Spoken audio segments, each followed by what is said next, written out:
하나님 아버지, 감사합니다. 저희를 예배의 자리로 불러주셔서 너무나 감사합니다.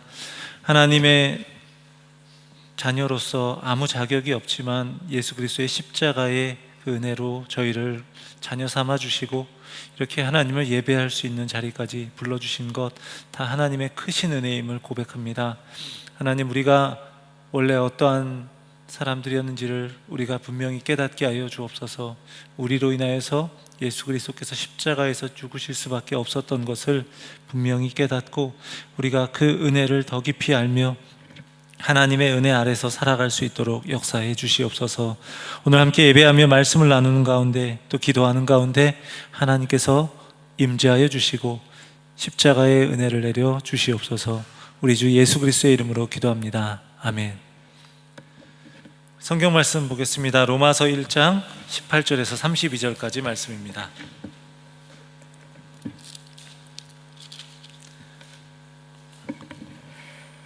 로마서 1장 18절에서 32절까지 말씀입니다.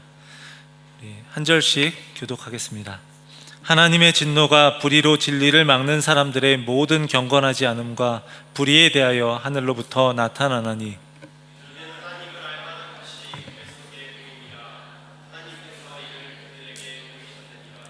창세로부터 그의 보이지 아니하는 것들 곧 그의 영원하신 능력과 신성이 그가 만드신 만물에 분명히 보여 알려졌나니 그러므로 그들이 핑계하지 못할지니라.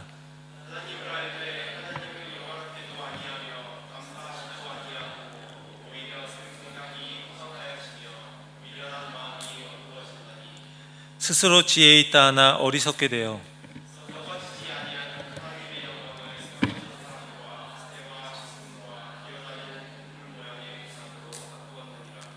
그러므로 하나님께서 그들을 마음의 정욕대로 더러움에 내버려 두사 그들의 몸을 서로 욕되게 하게 하셨으니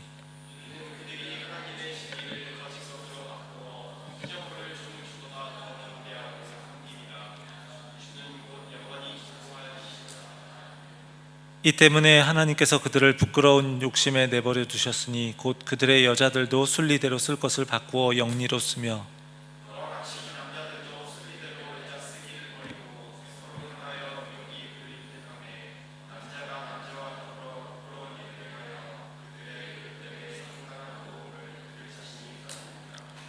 또한 그들이 마음에 하나님 두기를 싫어하며 하나님께서 그들을 그 상실한 마음대로 내버려 두사 합당하지 못한 일을 하게 하셨으니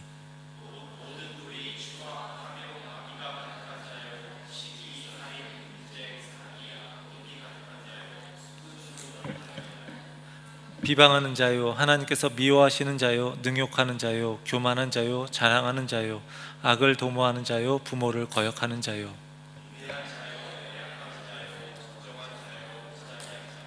함께 읽겠습니다. 그들이 이 같은 일을 행하는 자는 사형에 해당한다고 하나님께서 정하심을 알고도 자기들만 행할 뿐 아니라 또한 그런 일을 행하는 자들을 옳다 하느니라. 아멘. 수요예배 가운데 오신 우리 사랑하는 우리 성도님들에게 하나님께서 은혜 주시기 원합니다.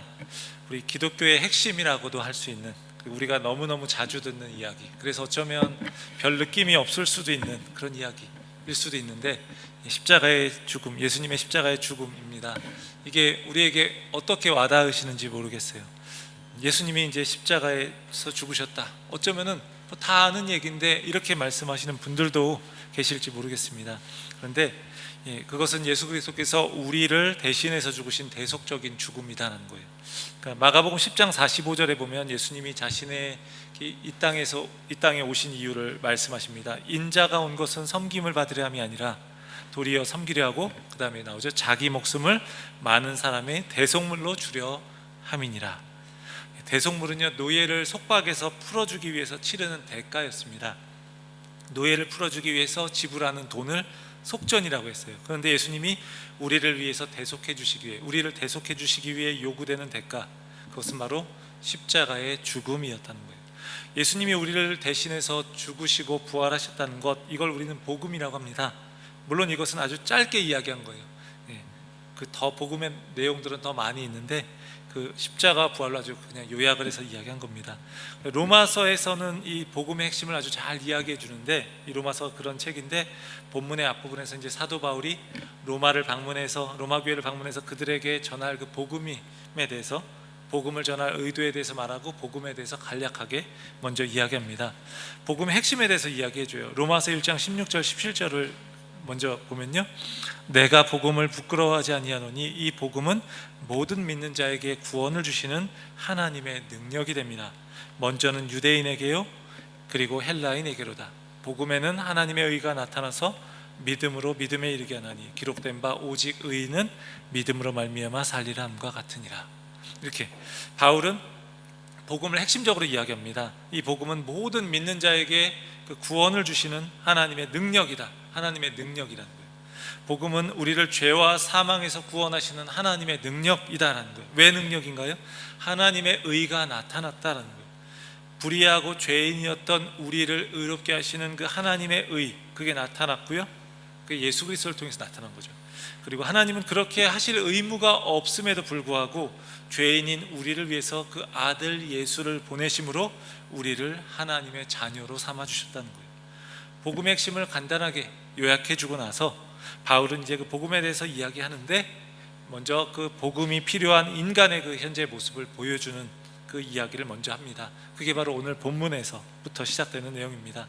복음에 대해서 구체적으로 이야기하기 전에 먼저 죄인된 인간의 모습을 이야기하는 거예요. 마치 건강이 좋지 않아서 우리가 병원에 방문했을 때, 병원을 갔을 때 이제 의사가 치료 방법을 먼저 이야기하지 않고 무엇을 먼저 하죠? 진단을 먼저 합니다. 엑스레이를 찍는다든지 MRI를 찍는다든지 뭐 이럴 수 있어요. 아주 큰 병일 경우에 진단을 하고 그 다음에 처방을 하는 것처럼 먼저 인간의 상태가 얼마나 심각한 죄인인가를 보여주는 거예요. 그리고 그 다음에 하나님의 해결책을 이야기하는 것입니다. 오늘 말씀을 보면 인간의 죄악된 모습들이 참 많이 나옵니다. 이방인들의 죄에 대한 이야기예요. 그 위에 유대인들의 죄를 이야기하고, 바울은 이방인과 유대인이 모두 죄인이다, 다시 말하면 이 두 그룹으로 대표되는 모든 인간이 죄인이다 라고 이야기해요. 그러면서 이야기하는 거죠. 이 모든 인간이 죄인이다라는 것은 예수 그리스도의 십자가가 모든 사람에게 필요하다라는 거예요. 여기 있는 모든 사람에게 예수 그리스도의 십자가가 필요하다, 이렇게 이야기하는 겁니다. 오늘 본문의 이야기에서 예수님이 십자가에서 죽으신 이유를 우리가 한번 깊이 생각해 볼 수 있기를 원합니다. 우리는 이렇게 질문할 수 있습니다. 굳이 예수님께서 십자가에서 죽으시기까지 해야 했는가? 그렇게 비참하게 또 잔인하게 그 예수님을 죽게 하셔야 했는가? 십자가의 죽음이 얼마나 참혹한지 잘 아실 겁니다. 우리가 직접 경험하거나 십자가에 사람을 못 박아서 죽이는 걸 직접 본 것은 아니지만 우리가 많이 듣고 또 영화를 통해서 보기도 하고 그랬습니다. 얼마나 끔찍합니까? 우리 하나님은 또 어떤 분이세요? 인간을 창조하셔서 복되게 살도록 좋은 것을 주신 분, 사랑이 참 많으신 분입니다. 그런데 우리를 구원하시기 위해서 그렇게까지 하셔야 하는 것인가? 우리는 한번 생각해 보기 원합니다. 우리의 죄를 해결하시기 위해서 자기 아들이신 예수 그리스도가 죽으셔야 했는가? 사랑 많으신 하나님께서 자기 아들을 그렇게 참혹하게 죽게 하시면서까지 그런 구원의 길을 선택하셔야 했는가? 이런 의문을 우리가 가질 수 있습니다. 우리의 죄를 용서하기 위해서 굳이 그렇게까지 하셔야 했는가? 다른 방법은 불가능했던 걸까요?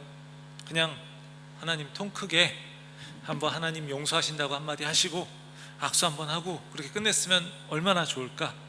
악수가 너무 간단해서 좀 그러면 한번 허그 한번 하고 용서해 주시고 그 선택하신 자들을 구원해 주시면 얼마나 좋을까? 뭐 이런 생각을 할 수도 있습니다. 사랑의 하나님이시니까 그래도 되지 않을까? 우리는 이런 생각을 할 수 있습니다. 근데 이 질문을요, 우리 다른 질문으로 바꾸면 무엇일까요? 이 질문을 다른 말로 바꾸면 어떤 질문이 될까요? 굳이 예수님이 죽으시면서까지 우리를 구원하셔야 했는가? 이 말을 다른 말로 바꾸면 이런 질문이에요. 예수님이 십자가에서 죽으셔야 할 만큼 우리의 죄가 심각한 것인가? 라는 거죠. 우리가 예수님이 굳이 십자가에서 죽으실 필요가 없다라고 한다면 그건요, 죄의 심각성에 대해서 잘 인식하지 못하는 겁니다. 죄의 심각성에 대해서 모른다는 것은 무슨 이야기일까요? 그것은요, 곧 하나님의 거룩하심에 대해서 잘 모른다는 이야기입니다. 하나님이 죄에 대해서 얼마나 그것을 미워하시고 그리고 그것을 혐오하시는지를 잘 모르는 겁니다. 우리는 하나님을 한마디로 이야기하면 사랑이라고 이야기합니다. 하나님은 사랑이십니다.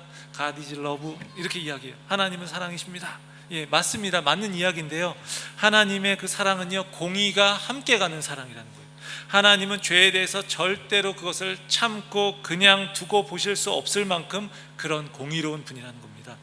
어떤 판사가 있는데 그 죄를 저지른 사람을요, 그냥 자기랑 잘 아는 사람이라고 해서 용서해 준다면 우리는 그 판사를 가리켜서 사랑이 많은 판사라고 이야기할까요? 아마 죄를 지었는데도 불구하고 아무 처벌도 받지 않은 그 사람과 그 주변에 있는 그 아는 사람들만 그 판사님은 참 사랑이 많은 분입니다 이럴 거예요. 근데 다른 사람은요, 어떻게 할까요? 저 사람은 정의롭지 못한 판사야 라고 이야기할 겁니다. 그러니까 하나님의 사랑은요, 그런 게 아니라는 거예요. 하나님의 사랑은 공의로운 사랑이라는 겁니다. 한쪽만 강조하다 보면요, 그분을 오해할 수 있고요, 그분의 성품을 왜곡시킬 수 있습니다. 죄라는 것이 무엇이길래 하나님이 자신의 아들을 내어주실 만큼 그렇게 심각한 것일까?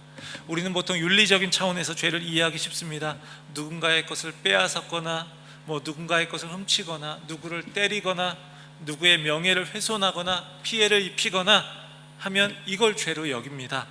물론 이것도 죄이죠. 근데 죄로 여기면서 그런 게 아니라면 굳이 이건 죄가 아니야 라고 말할 수 있어요. 그런데 성경이 말하는 죄는요, 그걸로 충분하지 않다는 거예요. 그런 윤리적인 것, 법적인 그런 것들을 잘 지키는 것으로 충분하지 않다는 겁니다. 그것은요, 나무로 치면요, 열매 같은 거예요. 그리고 그런 줄기나 이런 건요, 우리의 마음속에 있는 여러 가지 죄들을 이야기해요. 마음속의 죄는 처벌받지 않잖아요, 법적으로는. 근데 그것도 성경은 이 줄기 같은 것이고요. 그런데 뿌리를 이야기하는 거예요. 성경이 말하는 죄는 그 뿌리 깊은 곳에 자기가 중심이 되는 자기 중심성이 있다는 거죠. 그게 죄라고 이야기하는 거예요. 그러니까 윤리적인 차원에서 죄에 대해서 이야기를 하면요, 절대적인 기준이 없이 상대적인 거가 되는 겁니다. 윤리적인 것으로 치면 우리가 죄인이고 아니고를 윤리적인 것으로만 따진다면 이런 일이 생기는 거예요. 난 저 사람보단 괜찮아. 저 사람은 그래도 너무 훌륭한 것 같아서 저 사람보단 좀 못할 것 같아. 서로 상대적으로 비교하는 거죠. 죄의 본질을 깊이 드러내지 못합니다. 이걸로는. 실제로는 잊기가 어려운 예이지만 한번 이렇게 생각해 봤으면 좋겠어요. 감옥에서요, 살인을 저지르고 들어온 사람이 있습니다. 근데 그들끼리 이야기를 나눕니다. 너는 몇 명 죽였니? 나 10명 죽였어. 그랬더니 또 어떤 사람이 나는 5명 죽였는데 5명만 죽였는데 이랬더니 그 10명 죽인 사람이 와, 너는 되게 의롭다 라고 이야기를 해요. 그러더니 그 옆에 있는 사람이 난 2명밖에 안 죽였는데 정말 이건 성자네 이렇게 이야기를 해요. 그걸 보면요, 의롭다라고 할 수 있을까요? 간수가 그 교도관이 그걸 보면 뭐라고 할까요? 놀구들 있네 이럴 겁니다. 10명을 죽였든 5명을 죽였든 2명을 죽였든 그 죄의 정도의 차이는 있을지 모르지만 똑같이 죄를 저지르고 똑같이 악한 거예요. 이렇게 윤리적인 것만으로 죄를 따지면요, 죄를 상대화시키게 되는 거라는 거죠. 그리고 열심히 살아온 사람, 그런 선한 것에 대해서 사회적으로 어느 정도 인정한 수준에 도달하는 사람은요, 자신을 의롭다고 합리화시킬 수 있다는 거예요. 우리는 이런 상대적인 기준을 가지고 서로를 비교하지만 하나님 보시기에는요, 그 차이가 무색할 만큼 다 똑같은 죄인인 거예요. 50보 100보라는 거죠. 도토리 키재기라는 거죠. 하지만 죄의 본질은 그게 아닙니다. 죄의 본질은요, 하나님께 반역한 거예요. 오늘 본문은 뭐라고 이야기하죠? 하나님을 알지만 하나님을 영화롭게 하지도 않고 감사하지도 않는다라는 거예요. 하나님이 자신에 대해서 알 수 있게 해주셨대요. 19절을 보면 하나님을 알만한 게 그들 속에 보임이라 하나님께서 이를 그들에게 보이셨다.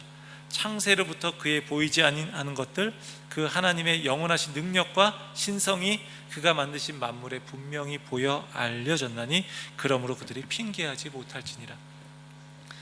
어떤 사람들은요, 하나님을 도무지 볼 수가 없다라고 이야기해요. 어떤 이제 옛날에 미국하고 소련하고 우주 비행사들이 이제 우주를 방문했는데 한 명은 그렇게 이야기했다는 이야기를 들었어요. 하나님은 어디에도 없었다. 근데 또 다른 사람은요, 온 우주에서 하나님의 숨결을 느낄 수 있었다. 마치요, 작가가 아니면 화가가 자신의 작품에 자신의 그런 영감이나 이런 것들을 집어넣는 것처럼 온 세상에 온 세상을 만드신 하나님이 그 세상 속에서 그 세상을 만드신 창조주 하나님을 볼 수 있게 해주셨다는 거예요. 그 하나님을 볼 수 있게 해주셔서 그 누구도 핑계를 댈 수 없다는 거죠. 하나님 앞에서 죄 지었고 나서 난 하나님이 없는 줄 알았어, 이럴 수 없다라는 겁니다. 죄의 본질은요, 하나님께 반역한 거예요. 그래서 하나님의 영광을 썩어질 것들과 바꾸었다는 거죠. 하나님을 영화롭게 하지도 않고 감사하지도 않고 하나님의 영광을 썩어질 것들과 바꾸었다는 겁니다. 하나님이 자신의 삶을 다스리는 것에 대해서는 거부하는 사람들이요, 가끔 보면 막 이제 한국에서 보면 이제 돼지 머리 갖고 막 고사 지내는 모습을 본 적이 있어요. 자신의 인생을 하나님이 터치하는 것은 그렇게 극도로 싫어하는데 오히려 그런 그 돼지머리에 대고 절하면서 마치 그게 우리 사업을 잘 되게 해줄 것처럼 생각하고 이런 경우들이 있어요. 참 이게 인간은 참 모순된 모습을 보이고 있는 겁니다. 죄에 대해서 이야기할 때요, 그 죄의 본질은 우리 창세기 3장에서 아담과 하와의 범죄를 보면 우리는 잘 알 수 있습니다. 윤리적으로 접근하면 그렇게 생각할 수 있어요. 그저 과일 하나 먹은 것뿐인데 그로 인해서 죄인이 되고 에덴 동산에서 쫓겨나고 그리고 너무너무 그 이후로 인류가 고통을 겪고 이건 너무 지나친 거 아닌가? 나무를 뿌리째 뽑은 것도 아니고 과일 좀 먹었기로서니 에덴 동산을 완전히 파괴하고 다 뒤집어 놓은 것도 아닌데 이럴 수 있어요. 근데 이건요, 죄의 본질을 아주 잘 보여주는 거예요. 그냥 과일 하나 먹었다 안 먹었다의 문제가 아니라 그냥 죄의 본질을 잘 보여주는 거예요. 그 정도의 문제가 아니라 아담과 하와가 선악과를 먹은 건요, 하나님을 대적한 겁니다. 그렇게 한 것은 하나님처럼 되려는 욕망을 가지고 있었던 것 때문이에요.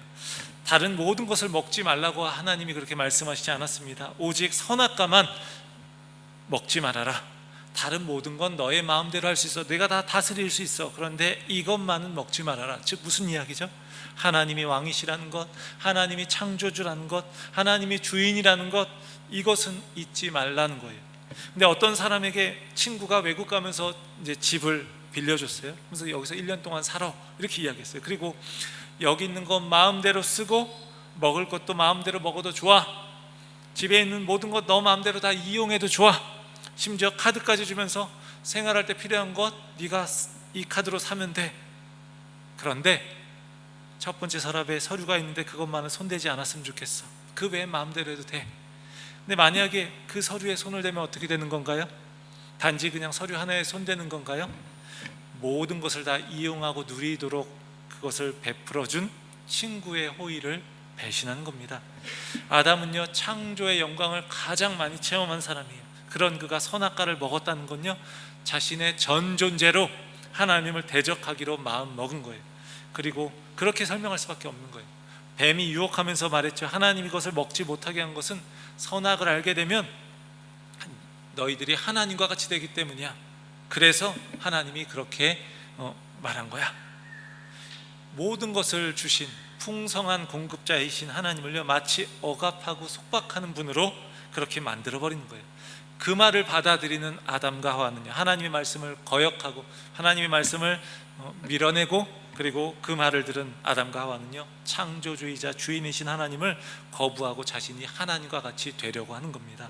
이게 죄의 본질이에요. 인간의 자기중심성, 아까 이야기한 대로 나무의 뿌리, 여기에 죄의 본질이 있는 거예요. 하나님을 주인의 자리에서 몰아내고 자신이 자신의 삶의 주인이 되려고 하는 거. 그런데 제대로 살펴보면 주인이 되지도 못해요.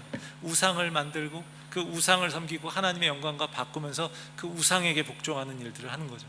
그것도 결국은 자신이 삶의 주인이 되고자 하는 모습인데, 이게 바로 죄의 본질이라는 겁니다. 그 인간의 모습은 자기 중심적으로 사는 거예요. 하나님께서 하나님에 대해서 알만한 걸 충분히 보여줬음에도 불구하고 듣고도 인정하지 않고 도리어 하나님의 영광을 썩어질 우상과 바꾸는 겁니다. 그렇기 때문에 하나님이 심판하셔도 변명할 수 있는 여지가 없는 겁니다. 그들이 그 구원의 권리를 요구할 수 있는 그런 것이 없는 거예요. 인간은 그런 거예요. 구원의 권리를 우리는 주장할 수 없는 그런 존재라는 거예요. 우리가 죄를 짓는 것, 별거 아닌 걸 수 있지만 이 모든 죄는요, 하나님께 짓는 겁니다. 그러니까 대상이 누군가가 되게 중요하잖아요. 뭔가 잘못을 했어도 우리 인간관계에서도 누군가에게 잘못했는가에 따라서 그게 더 커지고 작아지고 있잖아요. 군대에서 이제 그런 아주 적당한 예가 있었어요. 제가 이제 군대에서 우리 막 부대에서 체육대회를 하게 된 날이었는데 이제 보초 근무를 쓰러 갔어요. 그래서 저기 높은데 이제 보초 근무를 쓰러 가게 됐는데, 이제 체육대회 한다고 하니까 이제 사단장님이 방문을 한 거예요. 이제 별 2개짜리 이제 투스타 사단장님이 방문을 했는데 멀리서 이제 인사를 해야 되죠. 이제 인사를 하는 경례를 했는데 멀리서 해서 잘 안 보였는지 어떻게 됐는지 이게 경례를 안 한 것처럼 이제 된 거예요. 그래서 그게 이제 보고가 되고, 그래서 이제 근무 교대하러 왔는데 이제 칠판에 딱 써 있는 거예요. 저랑 같이 근무했던 송우석 또 누구누구 강력 처벌 딱 이렇게 써 있는 거예요. 그래서 와, 이제 어떻게 되나, 이제 중대장님이 굉장히 좀 사람을 힘들게 하는 또 스타일이었군요. 그래서 뭔가 잘못하면 어떤 잘못, 이게 뭐 저희가 이렇게 밤에 뭐 이렇게 몰래 TV를 보다가 들킨 적이 있었는데, 다음날 아침에 자, 내무반 서로 바꾸라고 딱 하니까 그냥 아침에 막 이사하는 거죠, 서로. 그러면서 엄청나게 힘들게 만들기도 하고, 그 외에 여러 가지 일들이 많이 있었어요. 그래서 이제 강력 처벌이라고 써 있으니까 뭐 영창까지는 안 가더라도 휴가가 박탈되거나 뭐 굉장히 큰 고생을 하겠구나라는 생각을 하고, 어떡하나라는 걱정을 많이 했어요. 그런데 오후에 체육대회를 했는데 그 저희 중대가 체육대회에서 1등을 한 거예요. 중대장이 기분이 너무 좋아서 끝나고 나서 막 이제 고기 파티를 하고 막 그러면서 어느 순간 그게 사라졌어요. 저희는 그냥 흐지부지 넘어가 버렸어요. 그래서 참 그때 정말 다행이다, 기쁘다는 생각도 했었는데, 중요한 건 이겁니다. 그냥 나보다 계급이 좀 하나 높은 그런 선임병한테 경례를 안 했다면요, 욕 좀 먹고 끝날 수 있는 일이에요. 그런데 별 2개짜리 사단장한테 인사를 안 했다, 경례를 제대로 안 했다, 강력 처벌을 받을 수 있는 거고요. 그런데 기분이 참 좋아지니까 또 처벌을 안 받을 수 있는 거예요. 그러니까 인간의 불의에 대해서, 인간이 잘못한 것에 대해서 인간은요 그럴 수 있어요. 그러니까 더 높은 사람에게 잘못하면 처벌이 더 크고 그렇고, 또 그렇지만 그 처벌한 사람이 기분이 좀 좋을 때는 그 처벌이 그냥 사라질 수도 있는 거예요. 근데 인간의 불의에 대해서 하나님의 반응은 진노입니다. 근데 진노라고 하면 우리가 어떤 생각이 들죠? 갑자기 막 폭발하고 화를 내고 이성을 잃고 주변을 당황스럽게 만들고 그런 걸 생각할 수 있어요. 그런데 인간의 모습은 그럴 때가 참 많아요. 그래서 평소에 굉장히 교양이 있고 예의를 우리가 갖추다가도 갑자기 감정이 상하거나 이해관계가 어긋나면 우리는요 막 분노를 표출합니다. 옳고 그름, 이게 중요한 게 아니라 어떨 때는 내게 손해가 되느냐 안 되느냐가 중요할 때가 많아요. 그런데 하나님은 그렇지 않다는 거예요.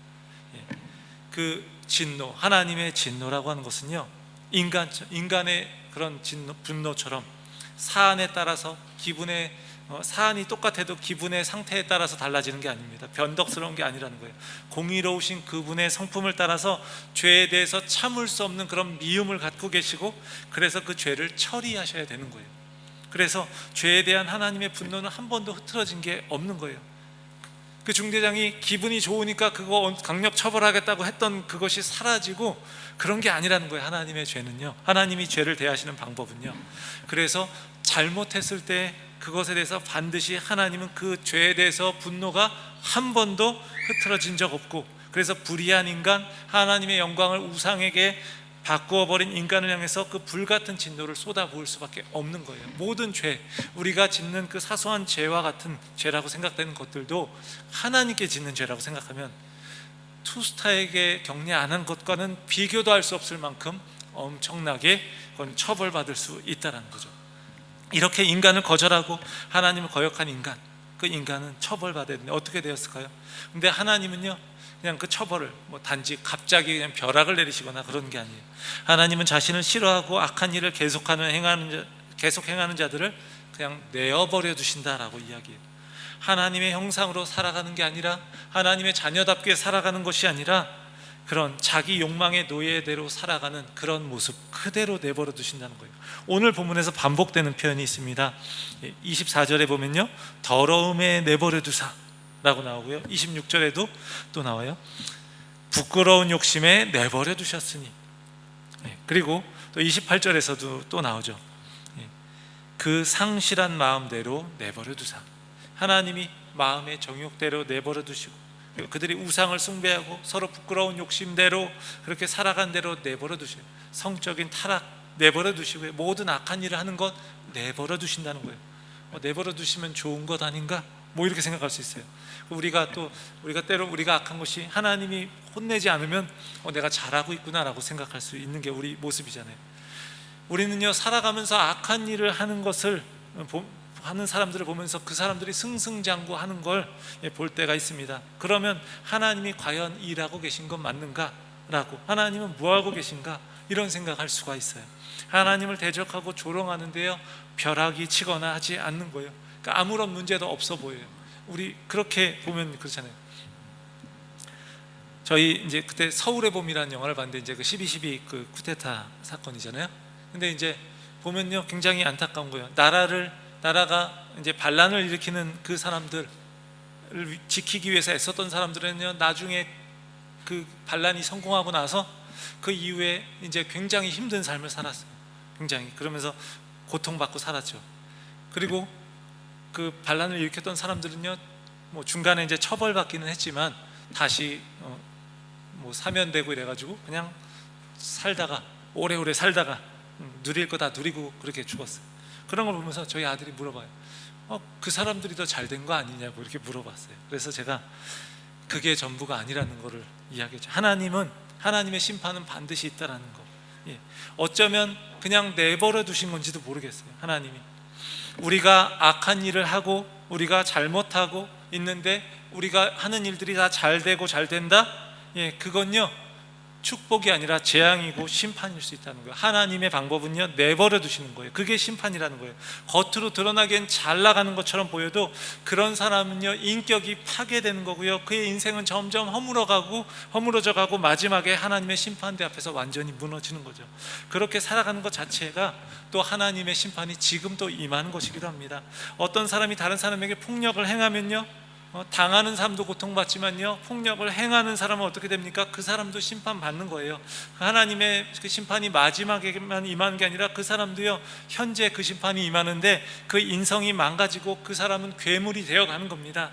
한 사람이 다른 사람을 자꾸 속이는 일을 자주 한다면요 어떻습니까? 하나님이 내버려 두시면요 잘하는 것으로 생각하고 계속해서 다른 사람을 속이고 이익을 얻을 수 있습니다. 그런데 그의 인격은요 점점 거짓된 인격이 되어가는 것이고 신뢰받을 수 없는 사람이 되어가는 겁니다. 그리고 자기 자신조차도 자신을 믿을 수 없는 사람이 되는 겁니다. 그게 바로 하나님이 내버려 두시는 것이고 현재의 심판이라고 할 수 있습니다.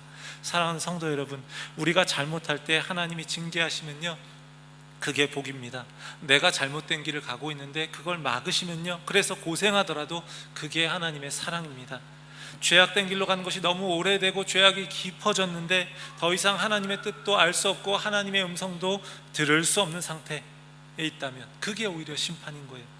내버려 두사, 이게 가장 무서운 심판입니다. 하나님께서 내버려 두신 사람이 되지 않기를 원합니다. 하나님께 반역하고 죄를 저지른 인간의 특징은 무엇입니까? 마음에 하나님 두기를 싫어한다라고 했어요. 하나님을 떠난 인간에게는요 선과 악의 기준이 사라졌습니다. 자신이 선과 악의 기준이 되었어요. 나한테 좋은 게 중요한 거예요. 하나님의 말씀이 명백하게 선언하고 있어도 내가 싫으면 따르기가 싫은 겁니다. 자신의 필요와 느낌과 만족이 기준이 되는 겁니다. 그래서 하나님이 싫어하는 행동도 꺼리낌 없이 하는 겁니다. 29절부터 31절까지의 그 내용들의 목록이 쭉 나와 있습니다. 오늘 읽지는 않겠습니다. 그 목록들을 쭉 보면 모든 죄의 목록들이 나오는 것 같아요. 그런데 문제는 32절입니다. 그들이 이 같은 일을 행하는 자는 사형에 해당한다고 하나님께 정하심을 알고도, 이런 죄 우린 보면서 이게 사형감인가 이렇게 생각할 수 있지만 하나님이 보실 때 모든 죄는 하나님께 짓는 것이고 하나님이 말씀하신 것이니 하나님은 그 죄에 대한 결과는 죽음이라고 하셨어요. 사형에 해당한다고 하나님께서 정하심을 알고도 자기들만 행할 뿐 아니라 자기들이 행하니까 또한 그런 일을 행하는 자들을 옳다고 하느니라. 그래, 그럴 수 있어, 뭐 이렇게 이야기하는 거죠. 죄악을 저지를 뿐만 아니라 돌이키지 않고 그게 옳다고까지 하는 거예요. 죄에 대해서 진노하시는 하나님을 두려워하지 않기 때문입니다. 지금도 그런 모습이 많이 나타납니다. 우리는 너무 사랑의 하나님만 이야기합니다. 그래서 사랑의 하나님은 공의의 하나님이기도 한데 앞에서 이야기했듯이 그 하나님은 강조하지 않고 사랑의 하나님만 이야기합니다.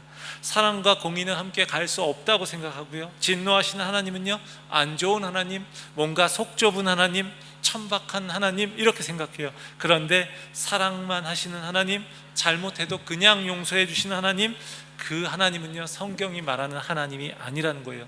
우리는 그런 하나님을 믿고 있다면 우상을 만드는 겁니다. 하나님의 용서를 너무 값싼 것으로 만드는 거예요. 회개 없는 죄인에 대한 용서와 속죄, 거룩 없는 죄인과 거룩 없는 하나님과의 사귐, 이것은 값싼 은혜, 값싼 복음이라는 거예요. 거룩함이 없이, 하나님이 주시는 의로움이 없이 그냥 하나님은 나를 떠나지 않으시니까 라고 생각하면 되는 걸까요? 차라리 떠나시는 게 낫지 않을까요? 성경에 거룩하신 하나님 만나면 다 죽는다고 했는데 거룩하지 않은 채로 하나님이 나를 떠나시지 않으시니까 라고, 이게 대단한 믿음인 것 같아요. 그렇게 살아가는 거는. 죄는요 스스로 해결할 수 없습니다. 우리는요 사소한 우리의 잘못조차도 스스로 해결할 수가 없습니다. 하나님은요 그 어떤 죄도, 그 어떤 잘못도 용납하는 분이 아니라는 거예요. 속이 좁아서가 아닙니다. 하나님은 우리가 상상할 수 없을 만큼 거룩한 분이기 때문에 그렇습니다. 죄의 형벌인 그 죽음은요 그냥 없었던 것 하고선 넘어갈 수가 없다는 거예요. 그냥 악수 한번 하고, 아까 이야기한 것처럼 허그 한번 하고 넘어갈 수 없다는 거예요. 죄는 반드시 처리되어야 하는데요, 근데 문제는 아무나 그걸 대신할 수 없다는 겁니다. 10명을 죽인 사람을요 2명 죽인 사람이 그래도 너의 죄는 내가 대신 용서해 줄게 할 수 없다라는 거예요. 그 자신이 담당하거나 모든 죄를 대신 담당할 존재가 필요하다는 겁니다. 죄에 대해서 공의로운 처벌이 반드시 시행되어야 하는데, 죄가 없으신 그분, 그 하나님의 아들이 대신 그것을 받으신 거예요. 예수 그리스도가 십자가의 죽으심으로 인해서 그 죄는 해결될 수 있는 겁니다. 우리의 힘으로는 결코 해결할 수가 없는 거예요. 우리가 십자가 앞에 서게 될 때 우리가 보게 되는 건 무엇입니까? 우리는 보통 사랑을 이야기합니다. 맞습니다. 하나님의 아들까지, 하나님이 아들까지 내어주실 만큼 우리를 사랑하셨다는 것, 그것이 바로 십자가가 우리에게 주는 하나의 메시지입니다. 내가 못 박혀야 하는데 나 대신 예수 그리스도가 못 박히셨어. 맞습니다. 하나님의 사랑을 우리는 깨닫습니다. 근데 또 한 가지가 있습니다. 하나님의 아들이 죽으실 만큼 우리가 심각한 죄인이었다라는 거죠. 그리고 하나님을 대적하는 자였다는 거죠. 우리의 죄는 그저 우리 서로 그냥 조금 잘못한 정도가 아니라 가장 높으신 하나님께 지은 죄였고 하나님을 대적한 죄였다는 거죠. 그 죄로 인해서 하나님과의 관계가 깨어졌고, 그리고 자신과의 관계가 깨어졌고, 그리고 인간과의 관계도 깨어졌고, 세상과의 관계도 다 깨어졌습니다. 그 죄로 인해서 온 세상에 생기는 여러 가지 분열이라든지 전쟁이라든지 또 서로에 대한 적대감이라든지 이기주의라든지 이런 욕망이라든지 이런 것들, 이 모든 것을 해결하시기 위해 예수 그리스도께서 십자가에서 죽으셨다는 거예요. 한마디로 인해서 우리의 죄로 인해 예수께서 죽으셨고요, 좀 더 강하게 이야기하면 우리가 아까 찬양했던 것처럼 우리가 예수 그리스도를 십자가에 못 박은 겁니다. 우리 아까 집사님 찬양 인도하시면서 이야기했는데, 그죠? 로마 군병들이 십자가에 예수님을 못 박는 모습, 그냥 그들이 박은 것처럼 볼 수 있지만 우리는 그 모습을 보면서 우리를 보는 거예요. 침뱉고 조롱하는 모습을 통해서 그 우리 안의 악을 보는 겁니다. 그래서 우리가 이 시간에 이렇게 고백할 수 있기를 원합니다. 하나님, 제가 예수 그리스도를 십자가에 못 박은 사람입니다. 베드로가 부인한 것처럼 부인한 사람이고, 유다가 예수님을 팔아 넘긴 것처럼 우리는 그런 사람입니다. 그만큼 우리의 죄가 심각하고 그 결과가 정말 참혹하다는 걸 우리가 깨닫기 원합니다. 그리고 하나님의 거룩하심을 알기 원합니다. 우리의 죄의 심각성을 알고 또 하나님의 그 거룩하심이 얼마나 크고 그 기준이 높은지를 우리가 알게 될 때, 우리는요 우리를 위해서 십자가에 못 박히신 예수 그리스도의 십자가의 은혜를 알고, 우리는 그 하나님이 죄를 그렇게 미워하신 것처럼 죄를 미워하고 거룩을 추구하는 삶을 살아가게 될 것입니다. 우리 이 시간 함께 찬양하기 원합니다. 우리 앞에 우리가 찬양했던 것처럼 내가 예수를 못 박았습니다. 우리 찬양하기 원합니다. 그렇습니다. 예수님이 죄도 없고 흠도 없으신 그분이 우리의 죄로 인해서 십자가에 못 박히셨습니다. 우리의 죄가 별것 아닌 것처럼 느껴질 수 있는데, 그렇게 심각한가라고 생각될 수 있는데, 하나님이 거룩하시기 때문에, 하나님이 공의로우시기 때문에 우리의 죄는 하나님을 대적한 것이고, 그리고 예수 그리스도가 십자가에서 죽으셔야 할 만큼 심각한 것임을 우리가 깨닫기를 원합니다. 우리 이 시간 함께 찬양하기 원합니다.